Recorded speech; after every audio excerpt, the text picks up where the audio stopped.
Assalamualaikum warahmatullahi wabarakatuh. Halo sahabat cerita kehidupan. Apa kabar kalian semua? Syukur alhamdulillah kita bisa berjumpa lagi di channel ini. Salawat dan salam selalu tetap tercurah kepada junjungan kita, Nabi besar Muhammad Sallallahu Alaihi Wasallam. Tidak lupa kami sampaikan salam sehat, salam sejahtera. Semoga kita semua tetap dalam lindungan Allah Subhanahu wa Ta'ala. Seperti biasa, kita akan berbagi kisah dari yang unik, menarik, sampai bikin nangis. Semoga bermanfaat.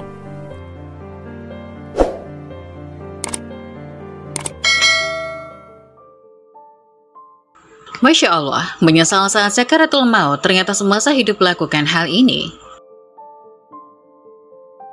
Alkisah ada seorang sahabat Nabi bernama Sya'ban radhiyallahu anhu. Ia adalah seorang sahabat yang tidak menonjol dibandingkan sahabat yang lain. Ada satu kebiasaan unik dari beliau, yaitu setiap masuk masjid sebelum sholat berjamaah dimulai, dia selalu beritikaf di pojok depan masjid. Dia mengambil posisi di pojok bukan karena supaya mudah bersandaran atau tidur, namun karena tidak mau mengganggu orang lain dan tak mau terganggu oleh orang lain dalam beribadah. Kebiasaan ini sudah dipahami oleh sahabat, bahkan oleh Rasulullah SAW, bahwa Sya'ban radhiyallahu anhu selalu berada di pojok tersebut termasuk saat sholat berjamaah. Suatu pagi saat sholat subuh berjamaah akan dimulai, Rasulullah SAW mendapati bahwa Sya'ban radhiyallahu anhu tidak berada di posisi seperti biasa. Nabi pun bertanya kepada jemaah yang hadir, apakah ada yang melihat Sya'ban? Namun tak seorang pun jamaah melihat Sya'ban. Sholat subuh pun ditunda sejenak untuk menunggu kehadirannya, namun yang ditunggu belum juga datang. Khawatir sholat subuh kesiangan, Nabi memutuskan untuk segera melaksanakan sholat subuh berjamaah. Selesai sholat subuh, Nabi bertanya apa ada yang mengetahui kabar dari Sya'ban, namun tak ada seorang pun yang menjawab. Nabi bertanya lagi, apa ada yang mengetahui di mana rumah Sya'ban? Kali ini seorang sahabat mengangkat tangan dan mengatakan bahwa dia mengetahui persis di mana rumah Sya'ban radhiyallahu anhu. Nabi yang khawatir terjadi sesuatu dengan Sya'ban diantarkan ke rumahnya. Perjalanan dengan jalan kaki cukup jauh ditempuh oleh Nabi dan rombongan sebelum sampai di rumah yang dimaksud. Rombongan Nabi sampai ke sana saat waktu afdol untuk sholat duha, kira-kira 2-3 jam perjalanan. Sampai di depan rumah tersebut, Nabi mengucapkan salam dan keluarlah seorang wanita sambil membalas salam tersebut. Benarkah ini rumah Sya'ban? Nabi bertanya. Iya benar, saya istrinya. Bolehkah kami menemui Sya'ban yang tadi tidak hadir saat sholat subuh di masjid? Dengan berlinangan air mata, istri Sya'ban radhiyallahu anhu menjawab, beliau telah meninggal tadi pagi. Innalillahi wa inna ilaihi raji'un. Masya Allah, satu-satunya penyebab dia tidak sholat subuh berjamaah adalah karena ajal sudah menjemputnya. Beberapa saat kemudian istri Sya'ban bertanya kepada Rasul, ya Rasulullah, ada sesuatu yang jadi tanda tanya bagi kami semua, yaitu menjelang kematiannya dia berteriak 3 kali dengan masing-masing teriakan disertai satu kalimat. Kami semua tidak paham apa maksudnya. Apa saja kalimat yang diucapkannya? Tanya Rasul. Di masing-masing teriakannya dia berucap seperti ini. Aduh, kenapa tidak lebih jauh? Aduh, kenapa tidak yang baru? Aduh, kenapa tidak semua? Nabi pun melantunkan ayat yang terdapat dalam surat Qaf ayat 22. Sesungguhnya kamu berada dalam keadaan lalai dari hal ini, maka kami singkapkan daripadamu hijab yang menutupi matamu, maka penglihatanmu pada hari itu amat tajam.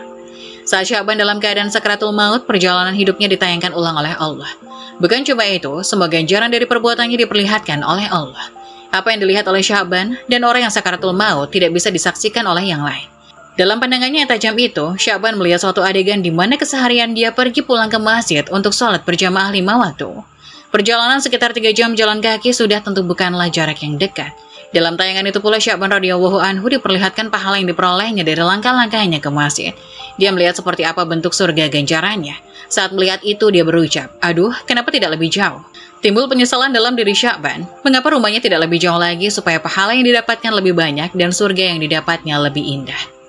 Dalam penggalan berikutnya, Sya'ban melihat saat ia akan berangkat sholat berjamaah di musim dingin. Saat ia membuka pintu, berhembuslah angin dingin yang menusuk tulang. Dia masuk kembali ke rumahnya dan mengambil satu baju lagi untuk dipakainya. Jadi dia memakai 2 buah baju. Sya'ban sengaja memakai pakaian yang bagus atau baru di dalam dan yang jelek di luar. Pikirnya jika kena debu, sudah tentu yang kena hanyalah baju yang di luar. Sampai di masjid dia bisa membuka baju luar dan sholat dengan baju yang lebih bagus. Dalam perjalanan ke masjid, dia menemukan seseorang yang terbaring kedinginan dalam kondisi mengenaskan. Sya'ban pun iba, lalu langsung membuka baju yang paling luar dan dipakaikan kepada orang tersebut dan memapanya untuk bersama-sama ke masjid melakukan sholat berjamaah. Orang itu pun terselamatkan dari mati kedinginan dan bahkan sempat melakukan sholat berjamaah. Sya'ban pun kembali melihat indahnya surga sebagai balasan memakaikan baju bututnya kepada orang tersebut. Kemudian dia berteriak lagi, aduh, kenapa tidak yang baru? Timbul lagi penyesalan di benak Sya'ban, jika dengan baju butut saja bisa mengantarkannya mendapat pahala yang begitu besar, sudah tentu ia akan mendapat yang lebih besar lagi seandainya ia memakaikan baju yang baru. Berikutnya, Sya'ban melihat lagi suatu adegan saat dia hendak sarapan dengan roti yang dimakan dengan cara mencelupkannya dulu ke segelas susu. Muncullah pengemis di depan pintu yang meminta diberi sedikit roti karena sudah lebih 3 hari perutnya tidak diisi makanan. Melihat hal tersebut, Sya'ban merasa iba, ia kemudian membagi 2 roti itu sama besar. Demikian pula dengan segelas susu itu dibagi 2. Kemudian mereka makan bersama-sama. Roti itu yang sebelumnya dicelupkan susu dengan porsi yang sama. Allah kemudian memperlihatkan ganjaran dari perbuatan Sya'ban dengan surga yang indah. Demi melihat itu, dia pun berteriak lagi, "Aduh, kenapa tidak semua?" Sya'ban kembali menyesal, seandainya dia memberikan semua roti itu kepada pengemis tersebut, tentulah dia akan mendapatkan surga yang lebih indah.